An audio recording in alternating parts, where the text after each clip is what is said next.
Welcome to the online teaching session of Arihant English Medium School Solapur for the academic year 2020-21. I am Fauzan H. Azhari. So my dear students, in last session we have seen the first part of our chapter number 4, the freedom struggle of 1857, in which we saw the background, why the condition of freedom struggle of 1857 took place, struggle before 1857, what had happened before 1857, due to which people lot of angerness there was among the people, and hence it resulted into the struggle of 1857. Various causes of struggle of 1857 we saw, various causes, scope of struggle also we saw. Now we will go through the leadership of the struggle. During the 18th century Common Era, after the weakening of Mughal Empire, invaders like Nadir Shah Abdali attacked India. The Marathas understood that Mughal Empire cannot react to these foreign invasions and took up the responsibility of safeguarding India. In previous chapter we saw when all the peasants, our soldiers, they marched towards Delhi. They handed over the responsibility of the revolt of 1857 to the Emperor Bahadur Shah. But what had happened during 18th century, the Mughal Empire, it started becoming weak. So foreign invaders, they came to India, and for example, like Nadir Shah and Abdali, they attacked India, and Mughal emperor, they didn't show reaction towards this invasion. So now the Marathas thought that it is not going to, means Mughal, they are not going to stop these invasions, hence we should take the responsibility of safeguarding India. The Marathas fought against Abdali at Panipat for the same reason. In the freedom struggle of 1857, the descendant of Mughals, Bahadur Shah, was incapable of fighting against the British. Though Bahadur Shah was given the responsibility, but the Marathas and other people, they found it out that Bahadur Shah was incapable of fighting against the British in the war of 1857. So what happened? Understanding the condition, Nana Sahib Peshwa, Rani Lakshmibai of Jhansi, and Tatya Tope took up the charge of freedom struggle of 1857. So, by understanding the condition of Mughal emperor, these revolutionaries, they took over the responsibility on themselves and came in the forefront. Its effect could be seen on the Hindu-Muslim unity in this struggle. Maulvi Ahmad Allah Kuwar Singh, Mughal commander Bakht Khan, Begum Hazrat Mahal led the revolt in various regions. The nature of revolt in Delhi, Kanpur, Lucknow, Jhansi, West Bihar was more fierce. Yes, students. So, a good Hindu Muslim unity was seen. All the revolutionaries, irrespective of their caste, they came up on a one platform to fight against the Britishers. So, in various parts of India, all these revolutionaries, they started their revolt and started a fight and gave a good competition to the Britishers, and the fight became more fierce. Now, crushing of the struggle. The Indians wholeheartedly fought against the British, including soldiers, zamindars, kings, commanders, and common people. Means I told you, students, in the fight against Britishers, there were not only common people, people from every strata, every field came on one platform to fight against the British, because everyone were fed up from the unjust rules, revenue system of Britishers. So it is not like that only common people came and fought the war, only soldiers came. No, common people, soldiers, kings, zamindars, everyone, they came up on one platform to fight against the Britishers. The Indian sepoys started the freedom struggle before the fixed time. Initially, they succeeded, but military strength and administration of British rule was vast. Yes, a plan was made by our Indian sepoys, but they started the war before their plan only. So what had happened? The administration and army military of British was vast compared to our Indian sepoys. The British crushed down the struggle by all means. So British, they understood, if we won't stop this revolt, it will take a fierce form. Hence, from all their means, from all their power, they wanted to crush this revolt, and they started doing that. The British made quick recovery and within next 6 months regained the lost territories. Rani Lakshmibai, Kuwar Singh, Ahmadullah laid their lives. So within a quick short period, British took over all the territories which were gained by Indian revolutionaries. They overtook it from them in the coming 6 months, and they stopped the rebellion activities which were going on in various parts of country. And three of our very important revolutionaries like Rani Lakshmibai, Kuwar Singh, Ahmadullah, they sacrificed their life for the country. Bahadur Shah was imprisoned at Rangoon. Nana Sahib and Begum Hazrat Mahal took shelter in Nepal. Tatya Tope fought for next 10 months against the British, but due to betrayal, he was caught and hanged to death. In this way, by the end of 1858, the British ruthlessly crushed down the struggle. Yes, my dear students. So, our main leaders, our main revolutionaries who were in the forefront, for some or the other reasons, they had to fled from India. They have to take shelter in some other parts of the country because of the ruthless, you can say, tyranny of the Britishers, the unjust policies. So some of them, they took shelter in Nepal, some of them, you can say, was made captive.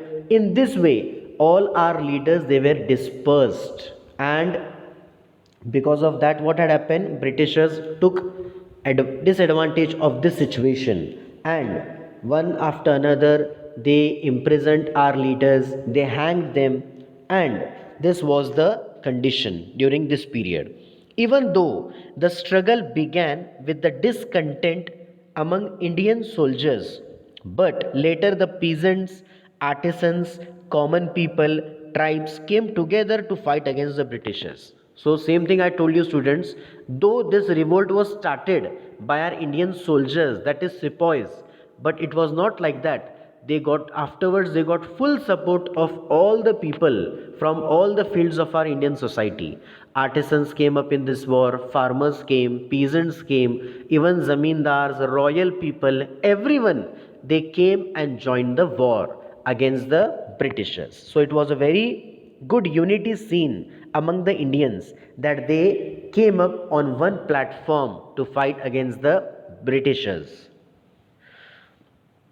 In this rebellion, Hindus, Muslims stood up with great force. Their common aim was overthrowing the British from India. Yes.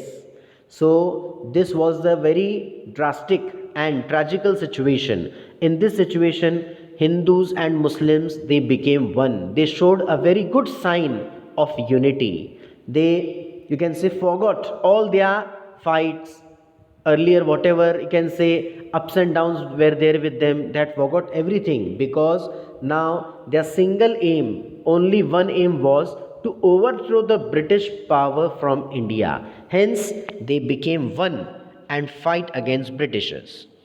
There was an inspiration of gaining independence behind this struggle, and therefore this freedom struggle gained a national form. Yes, students, in every mind, all the mind means all the citizens, they have only one aim, that we want independence, nothing else. So it took a very good form national, on a national level. All the people, they were united against the Britishers, and only one thing was there in the mind, that we have to overthrow the power of Britishers and get independence. So this was a very good situation, that all the Indians, they had became one. Now, next point, we are going to study causes of failure of the struggle. Yes, students, though this struggle started with a few people, but till the end, as it was about to end, all the citizens of our country became one, but still we lost it. Though we lost it, so now we will be learning, we will discuss what are the causes of failure of struggle? Why this struggle failed? See, the struggle did not take place simultaneously all over India. Right from starting, I am telling you that before 1857 also, after 1857 also, revolts were going on in the country, but they were happening in some parts of the country. Yes, all together they didn't took place at one time. Its intensity was more severe in North India, but Rajputana, Punjab, some parts of Bengal and Northwest India remained aloof. Yes, in some parts of the country, like northern part, it was happened with a very fearful manner. But in some parts like Rajputana, Punjab, then eastern part, that kind of they remained aloof. They were sidelined. They didn't took active participation in this fight, because of which we have to face problem. Then lack of central leadership. There was no commonly accepted leader to fight against the British. Due to this, there was no uniformity in the struggle against British. Yes, though we were fighting together, but still we needed a central leader, a strong leader, because of which all the people will unite and have a same aim, a same medium through which we can go and fight against the Britishers. We were fighting against the Britishers, but our aims, you can say our mediums were different, due to which there was no uniformity, a commonness was not there among us. So this was the second, you can say, defect. Next, most of the feudatory princes remained aloof. Yes, just as the common people suffered due to the British rule, similarly, the princes also were suffering, but except a few other remained faithful to the British. I have told you, right from the common man till the royal people, all of them they were facing problem and suffered due to the Britishers. But few princes, royal people were, can say, a good friends of Britishers, means they were very loyal to Britishers, because of which they didn't took active participation in the war, and this was the defect for us. Next, lack of military tactics. Indian soldiers were brave but did not use tactics. Yes, students, proper planning, how to tackle them. A detailed can say these tactics were not used by our soldiers, and this was our main defect. They captured Delhi but could not retain it. Though we captured Delhi, but we didn't have a hold on it for a long time. Similarly, the Indian rebels had limited armed supply. Our armed rebellion, which were, you can say, fighting with Britishers with the help of arms, ammunitions, we were having very limited arms and ammunitions. Okay, the British had economic strength, disciplined army, enough stock of latest arms, and experienced army generals. On the other hand, Britishers were having all the facilities. Their economy was strengthened. They were having all modern equipments, weapons, plus they were having a very disciplinary and trained army generals. Since transport and communication was in the hands of British, their movement were swift. British had started all the communication system, transportation, and it was in their hand. So they were using it very easily and it was swift for them. But on the other hand, Indians, we cannot use these things without permission of Britishers. So we were facing problem here. Due to this, the Indian sepoys could not succeed. Wars are fought not only based on bravery but also through military strategies. Yes, students, brave we should be there, no doubt, but only bravery is not useful unless and until you don't have a proper strategy and tactics, and this was the thing which we were missing.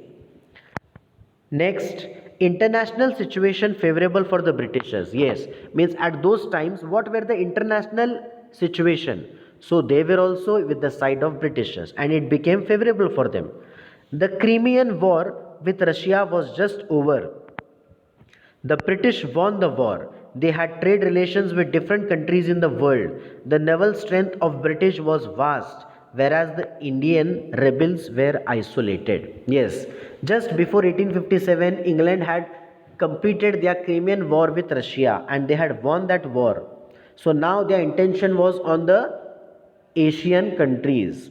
Plus, their relations were there good with other countries. They can get the capital from there, weapons from there. In this way, they had a strong hold. And on the other hand, our rebellions were isolated in different parts, in different, you can say, in different departments. So these are the various causes through which our struggle failed. Now we will see consequences of the freedom struggle to end of rule of East India Company. What were the consequences? Result. If I can say yes, the various result for this situation. Due to the company rule, there was growing dissatisfaction among the Indians and the British rule had to face the struggle of 1857. Yes, students, we saw because of East India Company, their unjust rule, policies, revenue system. Because of this great battle, War of First Independence took place. It forced the British Parliament to end the rule of company and instead take over the responsibility of ruling over the people of India through the Government of India Act 1858. Now the Britishers thought we cannot keep quiet to this unjust policies of East India Company. Because of their injustice on Indians, they started such a great war of independence. Hence, they took this matter seriously and now they wanted to remove the power of East India Company and take a direct control over our country through the Indian Government Act of 1858. The Governor General was now designated as the Viceroy of India. Lord Canning happened to be the last Governor General and the first Viceroy of India. A new post called Secretary of State was created in the British government to look after the affairs of India. Yes, after that Viceroy and Governor General, that designation was removed and a new post was created, that was Secretary of State. In this way, he can take away in the matters, in the affairs of the state, he can look over it in a better manner, he can study in a very detailed manner. That's why this post was made. So this was a change made by the Britishers. Now, the Queen's Proclamation. Queen Victoria of England issued a declaration addressing the people of India. Yes, students. So it is a very good thing that though we lost the war of independence, but still its effect were very good. We cannot tell that we lost the war and it was of no use. No, though we lost the war, but its effect were very good. Why? Because British now started taking us very seriously. Now they started looking in themselves that what unjust policies we did with the Indians, due to which they made such a big revolt. So what the Queen told, what Queen Victoria told, she made a declaration addressing all the people of India. All Indians are our progeny, means our subjects. Praja, she told. Henceforth, they will not be discriminated on basis of race, religion, caste, or birthplace. Government services will be given on merit. There will be no interference in religious affairs. It was made clear that the British Crown will honour all treaties and agreements made by the company with the rulers of princely states, and no princely state will be annexed henceforth. So in this way, students, Queen Victoria, she, you can say, gave a promise to all the Indians. She made a promise that henceforth no discrimination will be done on the name of religion, caste, creed, etc. Government jobs will be given according to merit. No interference in religious matter. Yes, this also the main point she told. In this way, she wanted that all Indian people should listen to her and accept her proposal on these matters. So in this way, she made new rules, promised the people, so that henceforth such revolution should not take place. Okay, now change in composition of army. The proportion of British soldiers was increased in the army now. Earlier we saw Indian soldiers were on large number, so they did a revolt. So now what Britishers thought that now we will decrease the Indian soldiers and increase British soldiers. English officers were placed at strategic location. Whatever important location, important point were there only British soldiers will take care of that. Artillery was kept exclusively in the hands of the British. Yes, artillery means where all the weapons are kept, arms, ammunitions, etc. That responsibility was now there only with the Britishers, because Britishers came to know the threat. In before 1857, some of them were in the hands of Indian people, Indian sepoys, so they revolted. So now they took over all the important positions, designations under their control, so that there should be no such revolt in the future. There was division of military on basis of caste. Yes, now they saw that Hindu Muslim, they showed a good unity when the long and field rifle was introduced. So now what change they made? They separated the army according to caste, so that Hindu and Muslim people should not come together to fight against them. Proper care was taken to avoid Indians to unite and rebel again against the British. Now they took over a proper care that and saw that all the Indians should not become one. They should not unite and fight against Britishers. For this reason, they were taking a lot of care. Okay, students. So in this way, this was the change in composition of army. Now, last point we will see is change in policy. The British accepted the policy of non-interference in social and religious aspects of the Indians.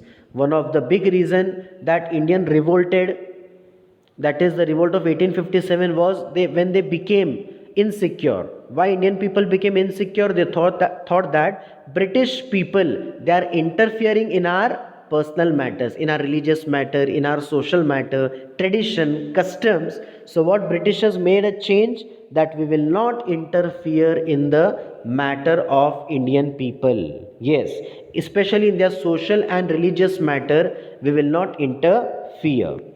They also started taking care that the Indian society will not be united on social grounds. Yes, because the Indian, we know we have great festivals with the help of which we are united. So they took care of that and they kept a close eye it that at any cost Indians should not become one, because once they will become one, again they will start revolt against us. So this was their in their mind. They saw to it that there will be constant conflicts on grounds of caste, religion, race, territory, etc. Yes, and they should not become one. So, what kind of seeds they sow, Britishers, in our Indian society? Seeds of hatred, seeds of caste, you can say discrimination, etc. Means there should be continuously fights among all the different castes of the people. That means their old policy, divide and rule. Yes, once we will start fighting among us, then why we will fight against the Britishers? That's why they used to do the policy of divide and rule in our Indian society. They adopted the policy of polluting the minds of Indians by following the divide and rule policy. Due to the freedom struggle of 1857, the Indians felt of giving a united fight against the British rule. The freedom struggle of 1857 became an inspiration of Indian freedom movement. Yes, students. So, as I have told you, though we didn't got success in the freedom struggle of 1857, but still many good points we learned and many new things, new ideas we learned from this fight. That unity, you can say, coming up on one platform irrespective of caste, color, that is then discrimination, all these things. So it was a good lesson for us, and in the coming future also we got a lot of benefit from this war of independence, that is our first war of independence 1857. Hope all of you might have understood the lesson. Once again all of you will read the text and you can say come up with your doubts and queries in the next session. So till that time it is over. Thank you very much.